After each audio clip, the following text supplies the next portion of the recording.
தொகுதியில் பாஜக மாநில தலைவர் அண்ணாமலை அவர்கள் தோல்வியடைந்ததை தொடர்ந்து திருச்செந்தூரில் பாஜக தொண்டர் ஒருவர் நடுரோட்டில் மொட்டை அடித்துக் கொண்ட சம்பவம் இணையத்தில் வைரலாகி வருகிறது.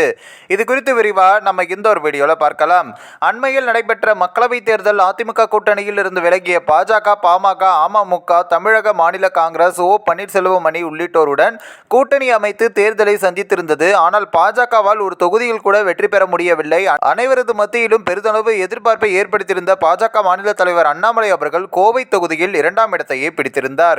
மேலும் பாஜக மற்றும் கூட்டணி கட்சி சார்பில் போட்டியிட்ட நட்சத்திர வேட்பாளராக அறிவிக்கப்பட்ட டிடிவி தினகரன், ஓ பன்னீர்செல்வம், நயினார் நாகேந்திரன், தமிழிசை சவுந்தரராஜன், சௌமியா அன்புமணி என அனைவருமே 2ஆம் இடத்திற்கே தள்ளப்பட்டனர். புதுவை உட்பட தமிழகம் முழுவதும் என 40 தொகுதிகளிலும் திமுக கூட்டணி கட்சி வேட்பாளர் அமோக வெற்றி பெற்றுள்ளனர். இதனிடையே தூத்துக்குடி மாவட்டம் திருச்செந்தூர் அருகில் உள்ள பரமன்குறிச்சி முந்திரி தோட்டம் பகுதியை சேர்ந்த ஜெயசங்கர் என்ற பாஜக தொண்டர் ஒருவர் விசிக அதிமுகவினரிடம் ஒரு பந்தயம் கட்டியதாகவும் கூறப்படுகிறது. அதன்படி கோவை தொகுதியில் போட்டியிடும் பாஜக மாநில தலைவர் அண்ணாமலை அவர்கள் தேர்தலில் அப்படி அண்ணாமலை அவர்கள் தோற்றுவிட்டால் மொட்டையடித்துக் கொள்வதாகவும் தெரிவித்திருந்தார்.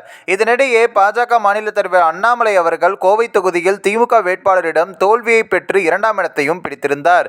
இதனால் தாம் கூறியது போன்று திருச்செந்தூரின் பிரதான சாலையில் மையப்பகுதியில் அமர்ந்து மொட்டை அடித்துக் கொண்டு தனது பந்தயத்தை முடித்துக் கொண்டார் அந்த நபர். தற்பொழுது இது தொடர்பான வீடியோ சமூக வலைத்தளங்களில் வைரலாகி பெரும் பேசப்பட்டும் வருகிறது.